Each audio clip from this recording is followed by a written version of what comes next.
Bom dia, meus irmãos, boa tarde, boa noite a você que me assiste aí diretamente da sua casa, do seu lar. Bem-vindos a mais uma aula da nossa EBD, da nossa classe aqui, Panorama do Antigo Testamento.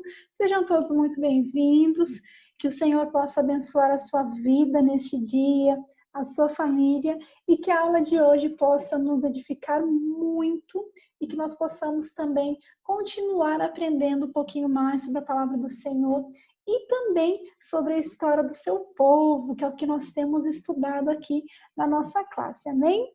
Meus irmãos, vamos relembrar um pouquinho o que a gente tem visto aí nas nossas últimas aulas.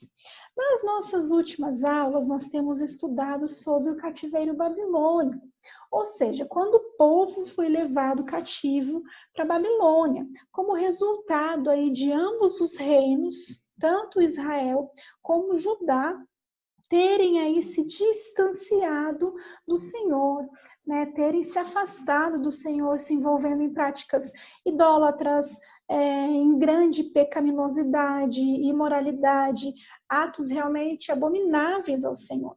Então a gente viu aí que esse povo, né, que esses povos, tanto o reino de Israel como o reino de Judá, rejeitaram os ensinos do Senhor. Logo, nós vimos que o cativeiro babilônico foi, na verdade, o juízo de Deus sobre esse povo. E aí nós estudamos, né, que durante todo esse período, o Senhor levantou homens e até mesmo mulheres, servos cheios do Espírito Santo, que admoestavam o povo, alertando sobre os acontecimentos vindouros, alertando o povo, admoestando o povo sobre os acontecimentos futuros, né? E essas pessoas eram os profetas que o Senhor levantou naquela geração, naquela época. E nas nossas duas últimas aulas, nós vimos com a professora Vanessa sobre os últimos profetas pré-exílicos, né? Que foram aqueles homens, os sentinelas de Deus em meio a um povo completamente idólatra, de coração afastado dos preceitos do Senhor. Como, por exemplo, vimos com a aula da professora Vanessa, alguns homens, por exemplo, o profeta Sofonias, Abacuque, Joel, Jeremias, Obadias, entre tantos outros que nós estudamos também anteriormente em outras aulas, certo? Hoje nós iremos estudar sobre um profeta específico, de um tempo, de um período específico também. Esse profeta, gente, teve uma atuação diferente dos profetas que nós estudamos até agora, porque este foi um profeta que atuou no período do exílio. Ele atuou no exílio, ou seja, ele profetizou para o povo cativo na Babilônia. Ele foi levado cativo para a Babilônia, mais especificamente durante o reino do rei Joaquim, certo? Nós estudamos esse período quando a gente estudou aí sobre os reis de Judá. E nós estamos falando sobre o profeta Ezequiel. Na aula de hoje, nós vamos estudar sobre a vida do profeta Ezequiel e veremos também um pouquinho sobre quem foi esse homem, quem foi esse servo de Deus, em que consistiu a sua mensagem, quais foram aí, ou melhor, quais eram as aplicações espirituais para aquela época e que também chegam até nós nos dias de hoje, uma vez que a palavra do Senhor ela é atemporal, e como Deus usou esse servo naquele momento, naquele período, para os seus propósitos ali no exílio babilônico, certo? Então hoje nós vamos falar sobre o profeta Ezequiel. Espero que o Senhor realmente fale ao seu coração e que essa aula seja muito proveitosa e edificante para você. Amém? Meus irmãos, após a gente relembrar um pouquinho, antes da gente entrar na nossa aula diretamente, né, no nosso assunto de hoje, vamos orar ao Senhor, então, consagrando essa aula a Ele? Oremos. Senhor Deus, eu te agradeço, ó Pai, pela oportunidade que tenho, ó Deus, de estar aqui com os meus irmãos, ó Pai, para estudar a Tua palavra, Senhor. Te agradeço, ó Deus, porque temos o privilégio, ó Pai, de conhecer mais de Ti, Senhor, de estudar, ó Pai, de conhecer, Senhor, o que o Senhor nos deixou revelado, ó Pai, na Bíblia, ó Deus. Quero neste momento, ó Pai, dedicar, Senhor, consagrar esta aula a Ti, Deus, este momento, Senhor, nas tuas mãos, ó Pai. Usa a minha vida, Senhor, a despeito, Jesus, das minhas limitações, ó Pai. Eu te peço, Senhor, que eu seja, Deus, um instrumento, ó Pai, nas tuas mãos, Senhor.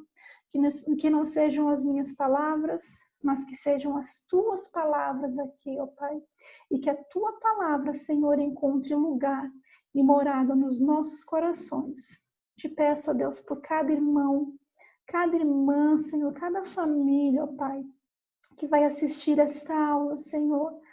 Ó Deus, aceita, Senhor, o nosso louvor, a nossa adoração, Senhor, e recebe, ó Deus, os nossos pedidos, ó Pai, assim como os nossos agradecimentos, ó Deus.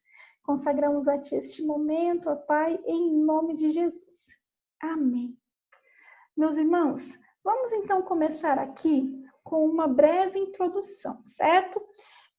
A Bíblia nos conta que em 3 ocasiões os habitantes de Judá foram feitos cativos pelos babilônios.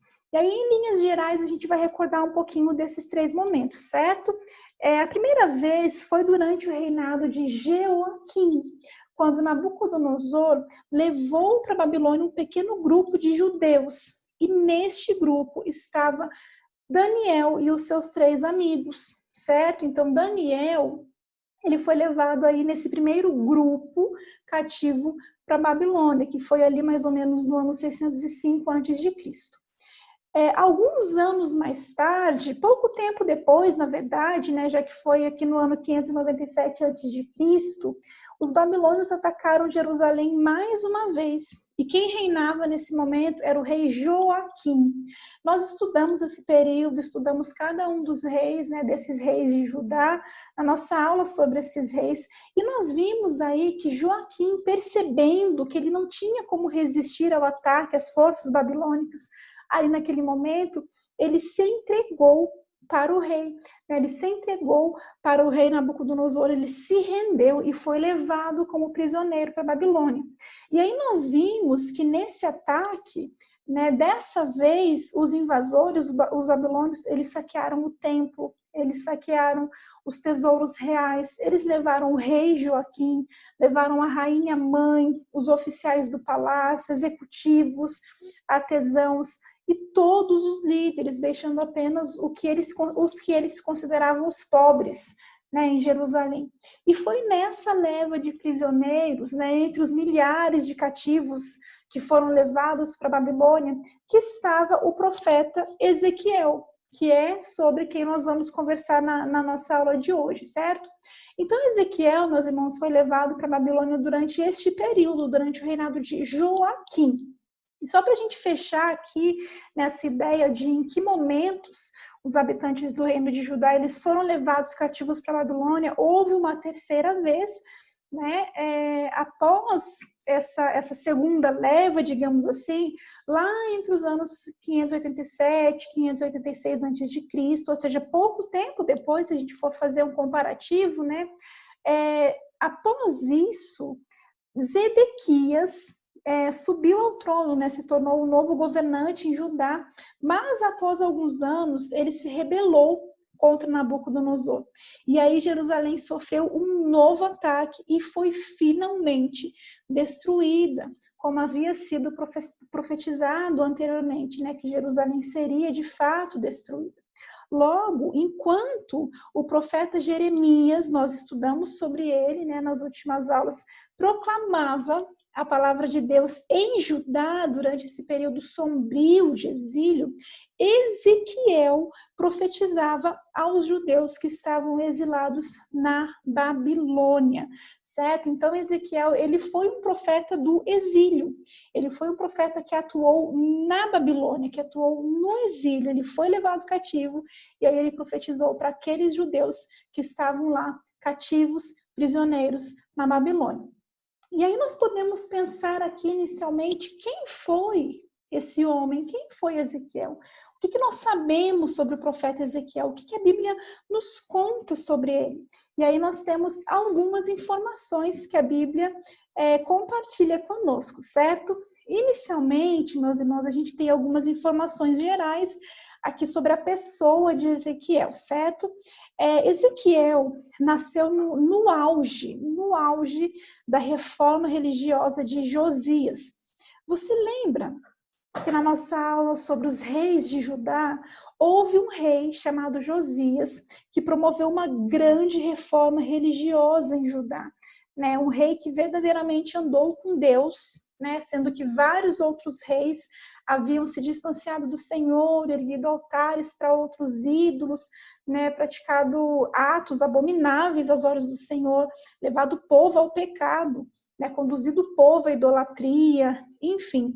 Mas Josias, ele quis trazer o povo de volta à adoração a Deus. Então, de fato, ele promoveu uma grande reforma religiosa em Judá. Então, a gente vê que Ezequiel nasceu durante o reinado de Josias. Foi neste período que Ezequiel veio ao mundo. E aí a gente vê também que Ezequiel ele nasceu numa família de sacerdotes. Ele nasceu na família de Buzi, um sacerdote, no ano de 622 a.C., certo? Então, a gente vê aqui que quando Ezequiel ele foi levado cativo para a Babilônia, ele tinha 25 anos, ele era um jovem. E quando ele recebeu o chamado do Senhor, ele tinha 30 anos. Então, a gente vê aqui que era um jovem. Às vezes a gente ouve falar o profeta Ezequiel, por exemplo, e pensa logo numa pessoa mais velha, né, num idoso, quando na verdade ele foi levado jovem, ele recebeu o seu chamado jovem. Claro que o seu ministério ele se desenvolveu por vários anos, a gente vai falar sobre isso ainda na nossa aula de hoje, mas o começo do seu ministério realmente ele tinha 30 anos, que era a idade em que o ministério sacerdotal começava a ser desenvolvido. É legal a gente comentar também que Ezequiel e Daniel, eles diferem aí de todos os outros profetas no fato do ministério deles ter sido realizado fora da Palestina, né? A gente vê aí que Daniel, da família real aí de Judá, ele serviu, né, durante bastante tempo na corte real gentia na Babilônia. Nós vamos falar sobre Daniel não na aula de hoje, né? Hoje é Ezequiel, mas provavelmente na próxima, né? E Ezequiel, um sacerdote, ele foi um conselheiro dos exilados judeus. Então a gente percebe que tanto Ezequiel como Daniel tinham mais ou menos a mesma faixa etária, eles provavelmente tinham aí uma idade muito próxima, né? Sendo que Daniel foi exilado um pouquinho antes, em 605 a.C., e Ezequiel em 597 a.C. Então a gente vê que são períodos aí bem próximos, certo? Só um adendo aí pra gente. A gente vê aqui que Ezequiel, na Babilônia, viveu em sua própria casa, numa colônia judia chamada Tel Abib, certo? E a gente vê também que a Bíblia dá indícios de que Daniel era casado, a Bíblia se refere à esposa de Ezequiel, mas não dá indícios de que Ezequiel tivesse filhos. A gente não vê aí a Bíblia se referindo a filhos de Ezequiel. Inclusive, nós vamos falar sobre isso, né? A esposa de Ezequiel, ela faleceu, ela morreu no dia em que começou o cerco de Jerusalém. E nós vemos que Deus teve um propósito para isso também, né? Deus transmitiu uma mensagem ao povo através aí desses dois fatos, do cerco de Jerusalém e da morte da esposa do profeta Ezequiel, certo? Nós temos aqui mais alguns fatos sobre Ezequiel que são interessantes para a gente comentar, para a gente compreender o livro também como um todo. Ezequiel, este nome significa Deus fortalece, que na verdade é um título muito apropriado, né, tanto para o livro, para a história que o livro traz, como para o profeta, né? A gente viu que muitos nomes estavam aí extremamente associados à mensagem, né? À história que essas pessoas viveriam. Isso acontece com o profeta Ezequiel. Uma vez, gente, que a mensagem de Ezequiel, ela é uma mensagem muito dura. A mensagem, a profecia que Ezequiel precisava entregar ali para aqueles judeus que estavam exilados na Babilônia era muito dura.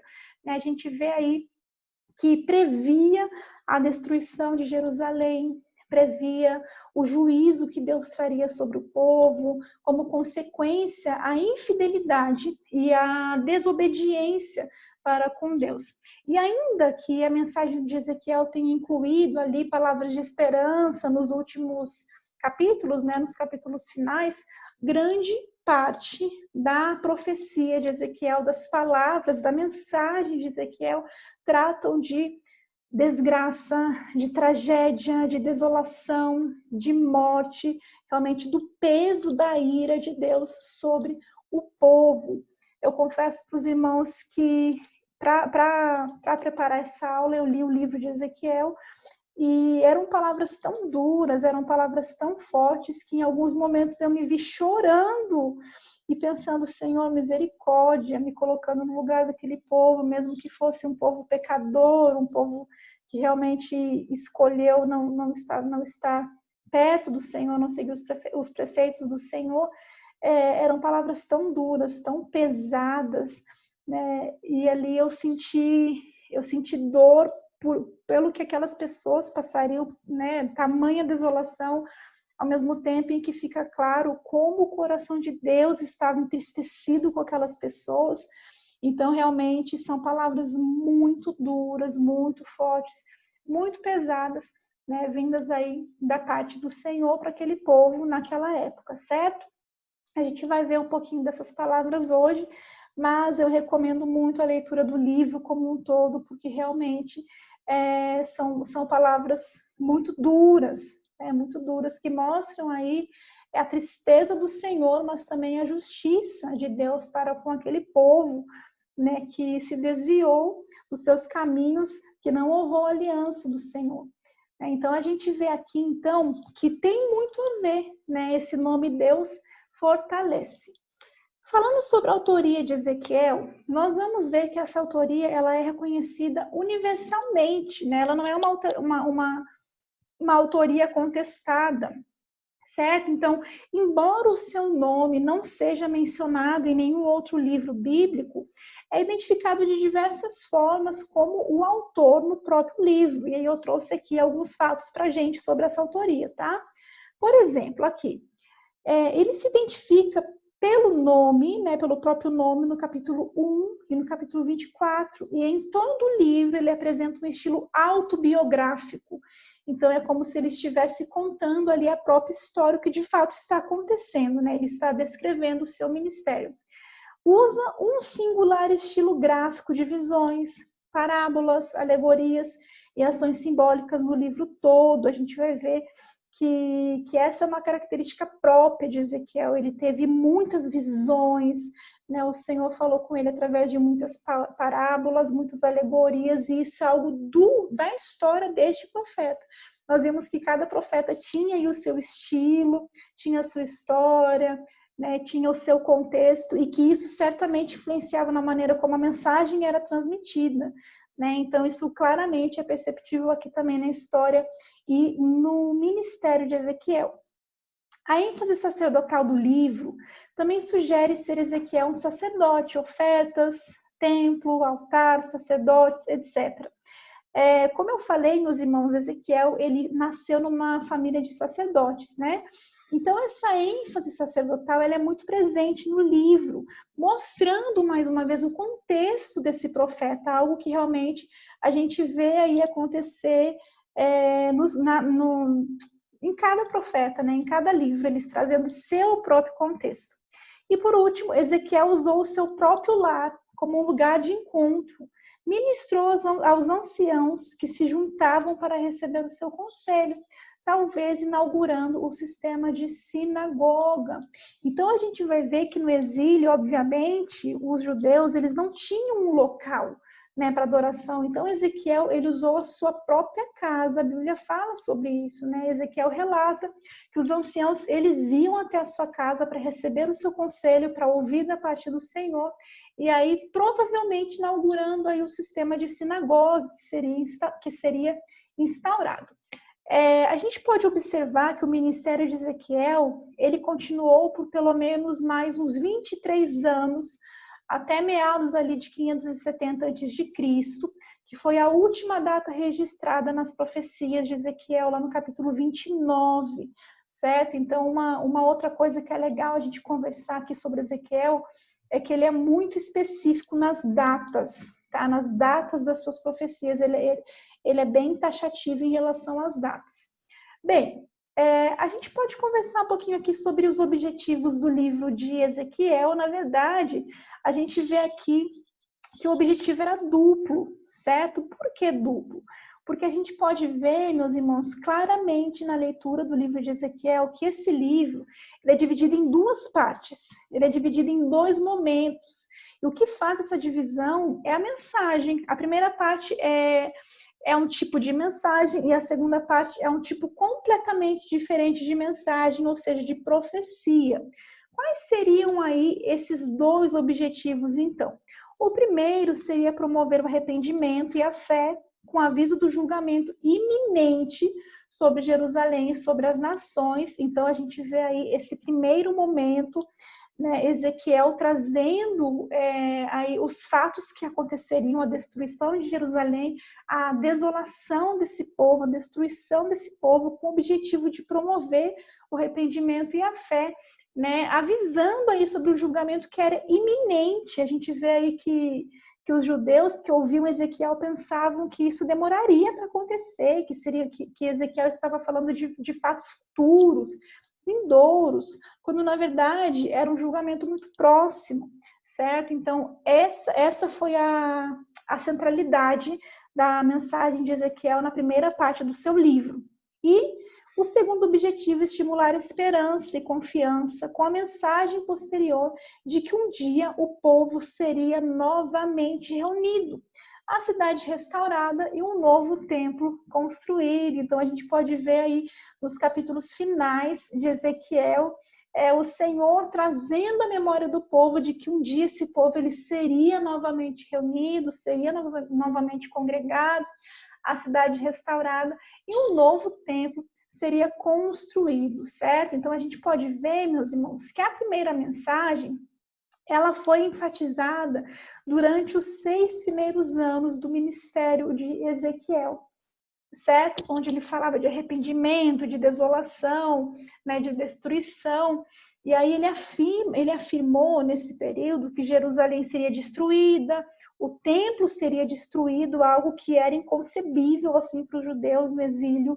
Eles não imaginavam que realmente isso ia acontecer, né? Foi uma surpresa assim para os judeus quando eles perceberam que realmente o templo, né, foi destruído. Nesse mesmo período, Ezequiel conta, né, ele compartilha e ele anuncia que a Babilônia ela não cairia tão rapidamente como eles pensavam, né, como os falsos profetas estavam proclamando naquela época. A mensagem de Ezequiel ela era pessimista, né, e ela vinha de encontro às profecias otimistas dos falsos profetas.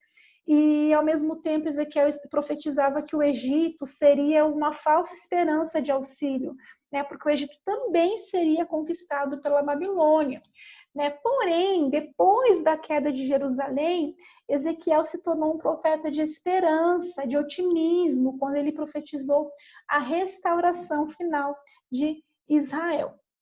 Eu acho que é interessante a gente comentar também que nesse livro, Israel, né, o povo como um todo, não está apenas sem rei, não está apenas sem país, uma vez que está no exílio, né, está ali como prisioneiro, como cativo, mas o povo também está sem templo e sem os meios de cumprir os ritos religiosos estabelecidos, ordenados por Moisés.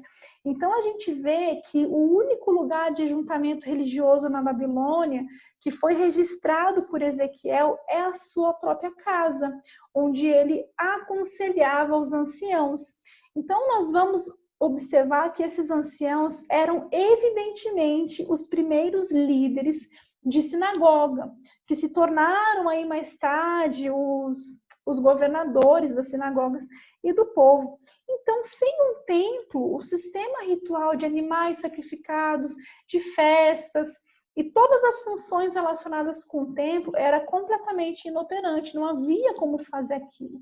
né? Então, o caráter espiritual dos exilados, a quem Ezequiel ministrava, não era melhor, né? A situação espiritual, né, de coração, não era melhor do que o daqueles a quem Jeremias ministrava lá em Jerusalém, né? Então, a gente vê que durante o livro, Ezequiel emprega uma expressão bem característica para descrever o povo.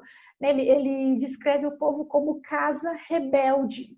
Ele usa essa expressão 16 vezes no seu livro. E essa expressão casa rebelde é raramente encontrada em outros livros. Então, é algo do livro de Ezequiel, é algo para aquele momento.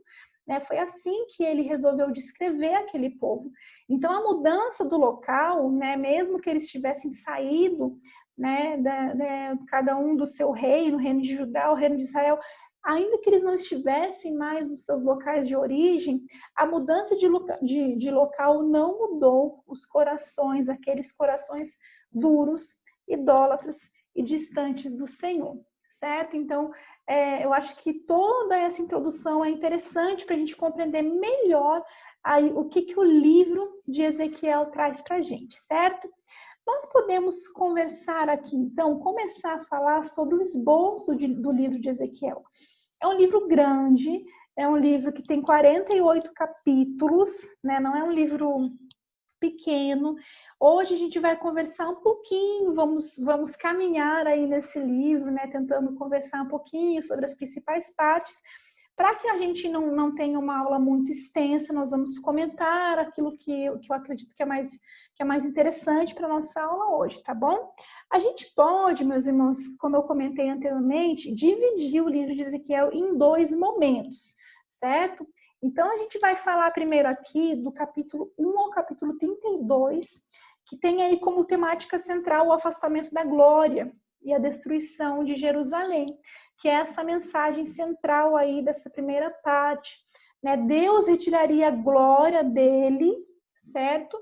E aí o povo e Jerusalém e o templo seriam completamente destruídos pela ira do Senhor. Nós começamos aqui, então, pode ver que eu separei em A e B, né? Que são aí os grandes temas. Primeiro, o grande tema, profecias da missão de Ezequiel, é o começo do livro. Então, a gente vê aí que Ezequiel, no comecinho, ele tem uma visão da glória de Deus, certo? E é interessante a gente comentar que nenhum outro profeta fez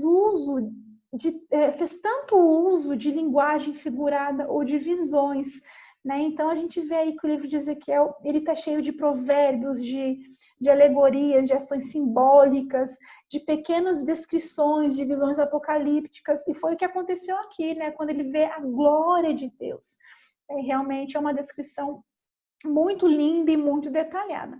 E aqui, então, a gente vê que nos capítulos de 2 a 3, é revelada a missão, né, de Ezequiel. A gente vê o chamado de Ezequiel e Deus vai falando sobre o público, né? Quem eram essas pessoas, né, que Ezequiel bem conhecia. Ezequiel sabia quem era o seu próprio povo, mas Deus faz uma descrição, né, a sua missão para um povo rebelde. E aqui eu trouxe Ezequiel 2:3 para a gente ler.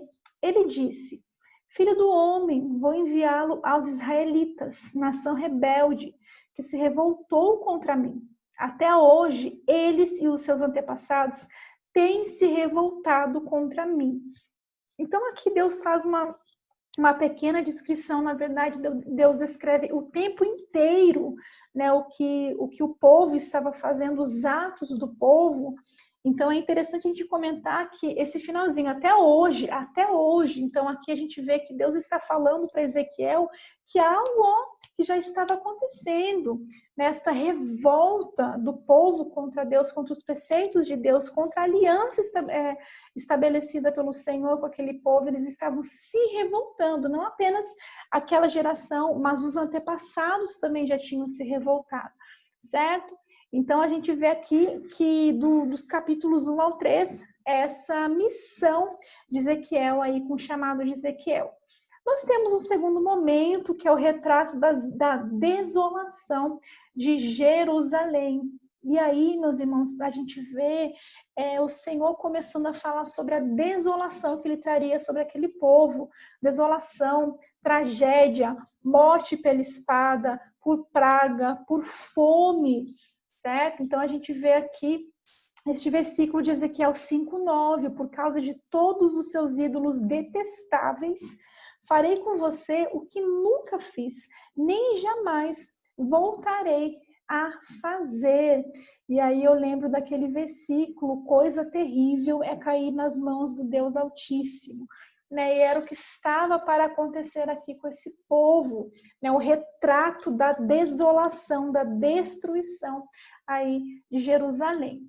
Em seguida, nós vemos aí duas parábolas da ruína da cidade. Esse livro traz muitas parábolas, né? Como eu comentei, muitas alegorias, certo? Para mostrar aí o que Deus faria com aquele povo que se distanciou dele.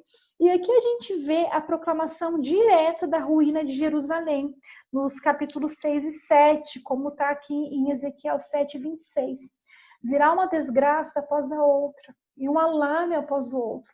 Tentarão conseguir uma visão da parte do profeta, o ensino da lei pelo sacerdote se perderá, como também o conselho das autoridades. Então aqui a gente está vendo o Senhor, né, fazendo esse prenúncio de que as desgraças elas seriam constantes, que via uma atrás da outra, desolação após desolação. E é legal a gente ver aqui que o Senhor, ele fala que o povo buscaria o profeta, buscaria o conselho dos sacerdotes, mas que tudo isso seria vão. Ou seja, o Senhor estava retirando a sua glória do meio daquele povo. Eles estavam ali por conta própria, certo? E aí nós podemos entrar aqui num terceiro momento, que é justamente isso que eu comentei agora, o afastamento da glória de Deus. E aí o Senhor começa a falar aqui, por exemplo, sobre a idolatria dos anciãos, que é revelada, né? Mas é interessante a gente observar aqui no capítulo 9, que é assegurada a preservação dos justos, quando o Senhor fala o seguinte: então a glória de Deus, do Deus de Israel, subiu de cima do querubim, onde havia estado, e se moveu para a entrada do templo. A gente vê aí, né, constantemente Ezequiel tendo visões e aí sendo transportado até o templo, vendo os sacerdotes, as pessoas que lidavam ali com o templo, fazendo atos abomináveis aos olhos de Deus. Então, várias vezes, constantemente, a gente vê aí no livro de Ezequiel, ele sendo transportado pelo Senhor para o templo, por exemplo, para ter visões como nesse momento. E o Senhor chamou o homem vestido de linho e que tinha um estojo de escrevente à cintura e lhe disse: percorra a cidade de Jerusalém e ponha um sinal na testa daqueles que suspiram e gemem por causa de todas as práticas repugnantes que são feitas nela.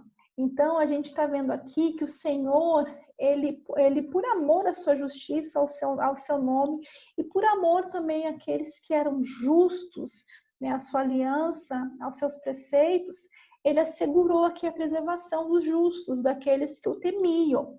E aqui a gente vê novamente, né, nos capítulos 10 e 11, o afastamento da glória observada.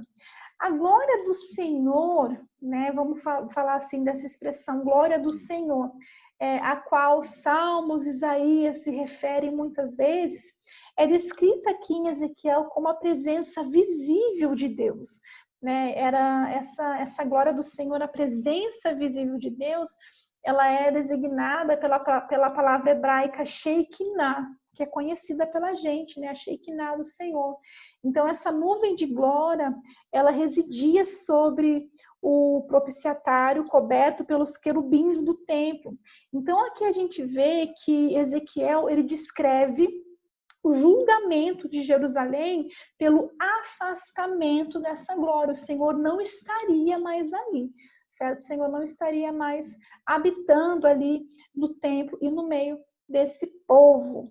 Bem, prosseguindo aqui então, nós temos esse próximo momento, a apresentação da rebelião de Judá, e aí o Senhor, ele faz aí uma descrição bem longa, né, dos atos daquele povo, por exemplo, liderança cega e iníqua, pau inútil da videira, que aí é mais uma parábola, história de obscena prostituição. O capítulo 16, meus irmãos, de maneira específica, é um capítulo que me gerou muita tristeza, porque o Senhor descreve Jerusalém como se fosse uma moça, né, uma criança, né, que ele pegou, que ele tomou para si desde a infância, desde a infância, e cuidou, né, afagou, alimentou, né? E aí a gente vê que é como se fosse uma moça cuidada pelo Senhor, e aí Deus vai contando que essa moça cresceu, que ela se tornou formosa, e aí em seguida que se casou com ele, né, mas que se prostituiu. É um relato muito triste. Depois, se os irmãos tiverem oportunidade de ler Ezequiel 16, eu fiquei profundamente triste com essa descrição, porque fica muito evidente a tristeza de Deus, né?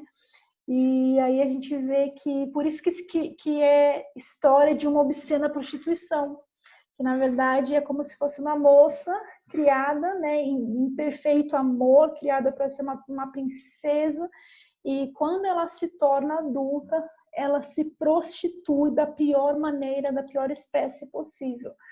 Então, realmente, é bem triste aí essa descrição. Em seguida, a gente vê aqui sobre a responsabilidade pessoal de um povo. Por quê? Que é isso? Os judeus começaram a questionar, achando que Deus não era justo, né? Que Deus iria exterminar todos pelos pecados de alguns. Quando, na verdade, eu trouxe 2 versículos aqui onde o Senhor fala sobre isso, né? Aquele que pecar é que morrerá. O filho não levará a culpa do pai, nem o pai levará a culpa do filho. A justiça do justo lhe será acreditada e a impiedade do ímpio lhe será cobrada. Ezequiel 18, 20. E a gente tem aqui no verso 23 que fala o seguinte: teria eu algum prazer na morte do ímpio? Palavra do soberano Senhor. Pelo contrário, acaso não me agrada vê-lo desviar-se dos seus caminhos e viver? Então a gente vê aqui que o Senhor ele fala repetidamente, né, que o ímpio que se arrependesse seria preservado, assim como aquele que estava com o Senhor se desviasse dos seus caminhos também morreria. Então a gente vê aqui que o Senhor ele fala sobre a responsabilidade pessoal, né, do povo, seria algo individual, certo? E não algo injusto como o povo estava afirmando. E aqui, gente, é interessante a gente comentar a longa história de idolatria. O que é isso? Ezequiel, ele deu uma contribuição bem interessante aqui, na verdade, muito importante a história de Israel no Egito, quando ele faz menção a um detalhe que foi omitido por Moisés no livro de Êxodo. Então, aqui, o que a gente está vendo? Que ao censurar os anciãos, né, ali em Ezequiel 20, né, aqueles anciãos idólatras, o profeta lembra que o povo teve as suas raízes da idolatria lá no Egito. Então ele fala sobre isso ali no capítulo 20.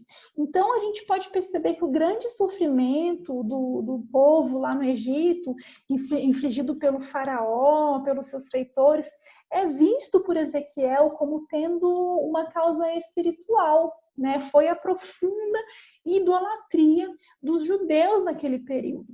Então, devido a essa idolatria, o Senhor estava prestes a abandonar o povo naquele momento. Porém, a Bíblia fala, por amor ao seu nome, ele providenciou para recuperá-los como seu povo.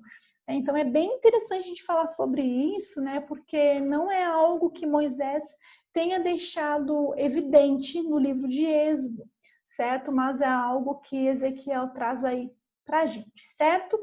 Continuando aqui, então, meus irmãos, estamos caminhando pelo livro de Ezequiel para entender melhor qual é a mensagem desse profeta, tá bom? Estamos vendo aqui que nesse primeiro momento do seu livro, essa mensagem de destruição, de desolação, de juízo sobre Jerusalém.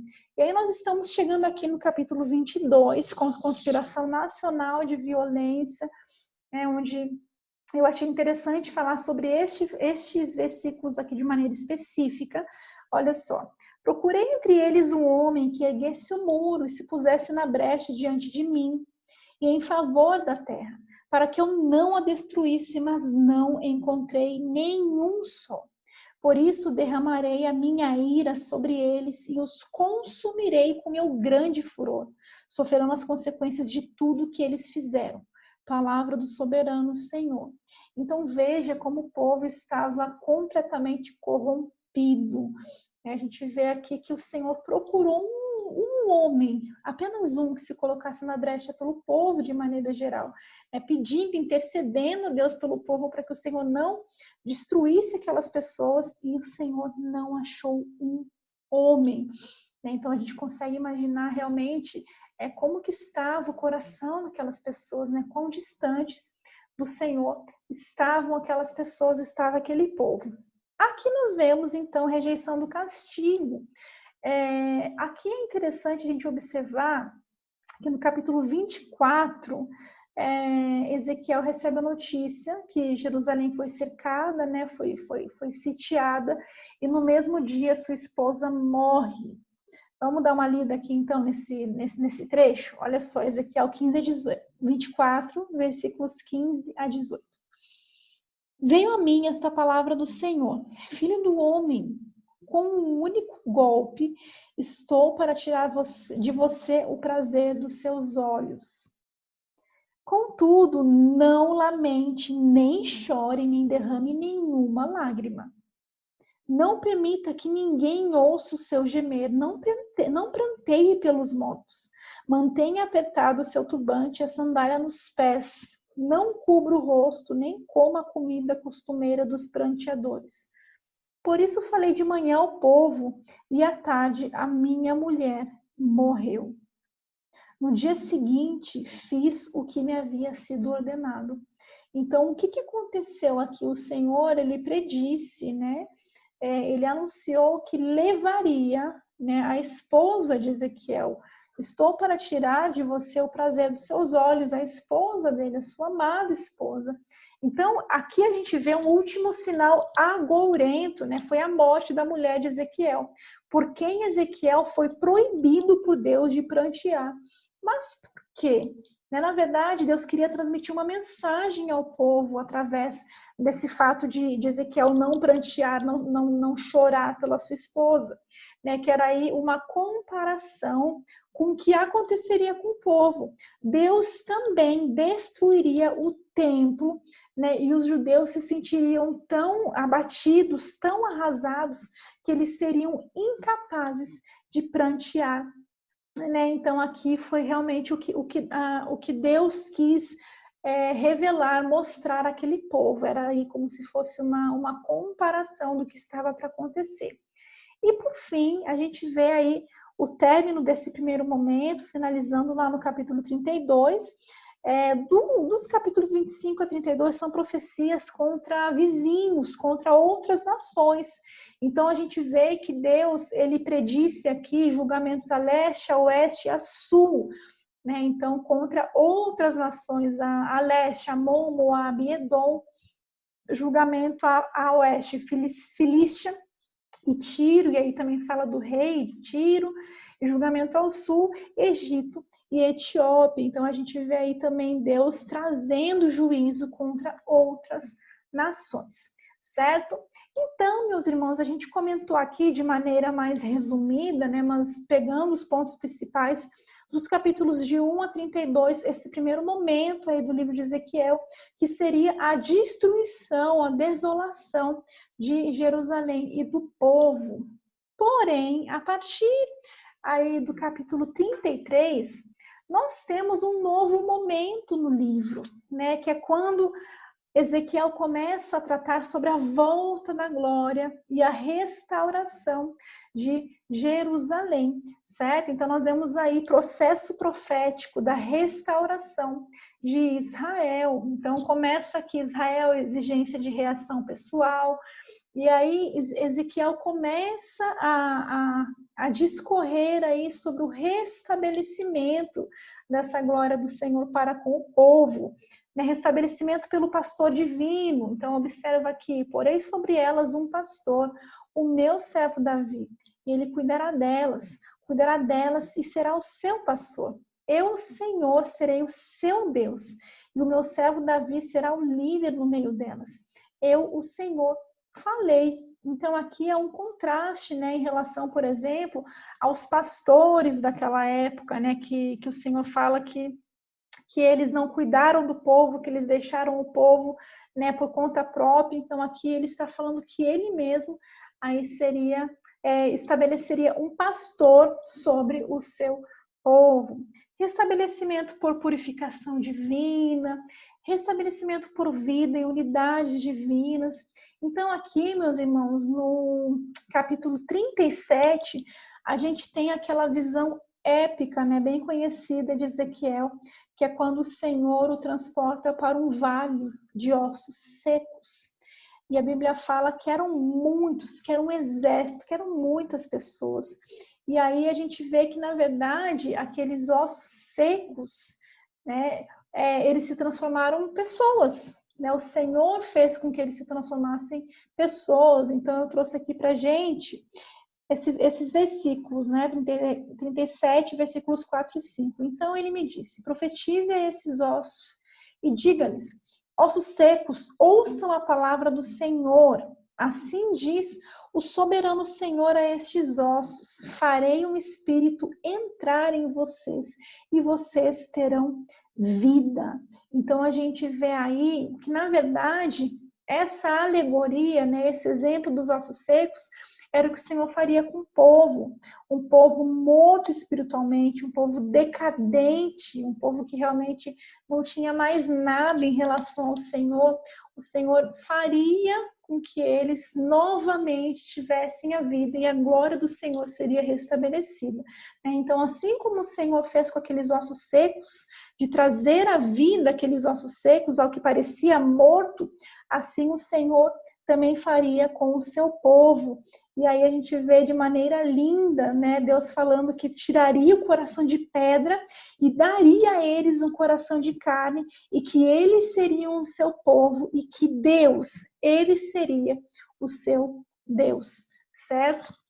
E aqui a gente vê então o restabelecimento depois da purificação final, ataque final de Gog e Magog, a purificação final de Deus e o seu Espírito. Então aqui a gente vê os últimos capítulos de Ezequiel falando aí desse restabelecimento da glória do Senhor, né? A glória sacerdotal da restauração de Israel. Então aqui, a partir desse capítulo 40, 48, a gente vê aí imagens do templo, né? Imagens de um novo templo, a volta da glória para o novo templo, a renovação do culto. Então a gente vê aí descrições bem detalhadas mesmo, né? Se os irmãos tiverem interesse em ver aí, né, como que é isso, lá dos capítulos 40 e 48 é bem detalhadinho mesmo. E nos últimos dois capítulos, 47 e 48, a gente vê aí Deus dando as orientações sobre a nova divisão de terra ao redor do templo, né? Então ali o Senhor vai falando para Ezequiel, vai dizendo para Ezequiel exatamente que áreas seriam de cada tribo, o que seria do Senhor, o que seria dos sacerdotes, e assim por diante. E essa, então, meus amados, é a síntese, esse é o esboço do livro da mensagem de Ezequiel, certo? Diante de tudo isso que nós vimos na aula de hoje, muitas informações, né? Realmente é um livro cheio de informações preciosas para a gente. Nós podemos comentar, então, diante de tudo que a gente viu na aula de hoje, qual é o valor teológico de Ezequiel? Né? Quais são as aplicações espirituais de Ezequiel naquela época e que chegam até nós hoje? Nós podemos comentar aqui 6, né? 6 principais aplicações espirituais aqui de Ezequiel. A primeira, uma visão renovada do esplendor de Deus leva o homem a se prostrar, adorar e obedecer espontaneamente a sua palavra. Os crentes são atalaias de Deus, chamados para advertir os pecadores acerca do julgamento divino que lhes sobrevirá, caso não se arrependam. O atalaia que deixa de advertir seus semelhantes será responsabilizado pelo Senhor. Então nós vemos, irmãos, algumas vezes durante o livro de Ezequiel, o Senhor dizendo, né, ao profeta que caso ele deixasse de compartilhar, né, caso o Senhor tivesse uma mensagem para ele, ele deixasse de compartilhar, ele seria responsabilizado. Né? E a gente vê aí essa imagem de Ezequiel, do profeta, dos profetas como atalaias do Senhor, que deveriam advertir, admoestar os pecadores acerca do que estava para acontecer, do julgamento que o Senhor traria. E esse papel, ele se estende até nós hoje. Né? Nós somos atalaias do Senhor, chamados para compartilhar aí do amor, da fidelidade do Senhor, da obra salvífica do Senhor. Sim, mas ao mesmo tempo advertir as pessoas que não têm um conhecimento de Jesus que esse julgamento ele vai acontecer, certo? Então que nós possamos aí tomar esse papel para a gente de também compartilharmos do julgamento, né, que está para vir também sobre aqueles que rejeitaram ao Senhor. Deus instruirá seu povo e seus lugares de adoração. Se este não reconhecer, nem o adorar com fidelidade. E a gente vê aqui que Deus de fato destruiu todos os altares idólatras. A gente vê, inclusive, em muitas passagens, a palavra ciúme, né, que é mais ou menos o sentimento ali de ser realmente substituído por ídolos que não eram nada, que não tinham valor, que não tinham poder, né, quando realmente o Senhor Deus amou aquele povo, né, escolheu aquele povo, então realmente Deus destruiu os povos, os lugares de adoração, se estes não reconhecessem, né, o seu poder e nem o adorassem, certo? Deus controla todas as nações e destruirá os orgulhosos que tentarem se fazer passar por Deus. A gente vê isso também lá, né, na descrição, quando Ezequiel ele adverte as nações, aí fala sobre alguns reis que se achavam deuses, né, que eram muito grandes, que eram muito poderosos. E aí a gente vê que realmente Deus tem o controle de todas as nações. Quem é uma pessoa, um rei diante de Deus? Então a gente vê, inclusive, ali Ezequiel fazendo menção a pessoas específicas, a nomes específicos, né, que tentaram se passar por Deus, mas que na verdade cairiam em grande ruína e desgraça, certo? Deus é justo e as pessoas serão responsabilizadas apenas pelos seus próprios pecados. Como a gente já comentou aqui, né, ao longo do livro, em alguns momentos o Senhor ele fala sobre essa responsabilidade individual, que cada um pagaria, cada um responderia pelos seus próprios atos de pecado cometidos. E por fim, Deus cumprirá suas promessas, purificará os pecados do seu povo, restaurar-lhe-á a sua terra, conceder-lhe-á um novo coração e uma nova aliança, renovará a adoração genuína e glorificará o Messias. Então a gente vê aqui que Deus não deixa esse povo apenas com uma mensagem de desolação, que na verdade, gente, era uma mensagem de arrependimento, de promoção de arrependimento e fé para que aquelas pessoas se voltassem para o Senhor. Então o Senhor, ele não deixa esse povo neste momento apenas com esta mensagem, né? O Senhor em seguida, ele vem falando mais uma vez, retomando a ideia de que ele novamente reuniria esse povo, que ele novamente cumpriria a promessa da sua aliança, né, que ele daria um novo coração, um coração de carne a essas pessoas, e que essas pessoas o adorariam, e que ele seria o Deus daquele povo, né, renovando a adoração verdadeira, a adoração genuína, e glorificando aí o Messias, certo? E para nós terminarmos a nossa aula de hoje, a gente pode conversar um pouquinho sobre a cristologia em Ezequiel. Será que Ezequiel fala ou se refere à pessoa de Cristo? Bem, como eu coloquei aqui, as referências messiânicas, né, referentes a Jesus, no livro de Ezequiel, elas são bastante limitadas quanto às afirmações específicas, né, propriamente dizendo. Porém, a gente pode ver que há algumas referências indiretas, né, a Jesus, ao Messias como pastor, como rei e como sacerdote. Então, a gente pode começar aqui a conversar sobre a obra de Jesus como o bom pastor, que ela é sugerida lá no capítulo 34, após a denúncia dos pastores egoístas de Israel.